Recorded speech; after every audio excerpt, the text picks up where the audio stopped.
Donald Trump went into enemy territory this weekend for an interview on NBC's Meet the Press with Kristen Welker. And as you're about to see, the questions that she asked were ridiculously biased and unfair. But Trump masterfully shut her down in these key moments that I'm about to show you. Watch. Sir, I don't have to tell you this because you've talked about it. It comes at a time when the country is deeply divided.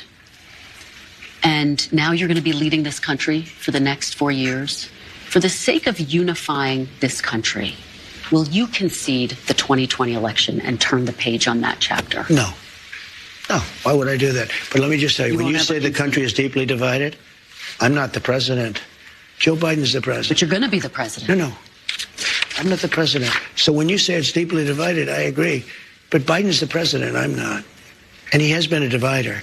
And you know where he divided it more than anything else, and it probably backfired on him, I think definitely, is weaponization. When he weaponized the Justice Department and he went after his political opponent, me, he went after his political opponent violently because he knew he couldn't beat him. And I think it really was a bad thing. And it really divided our country. Sir, Democrats have control of the White House now. They didn't in 2020. If they are going around stealing elections, why when you didn't say they Democrats have control now of the White House? Yeah. So why didn't they steal this election? Since they have more power now. Because I think it was too big to rig. So you won't. Too big to rig.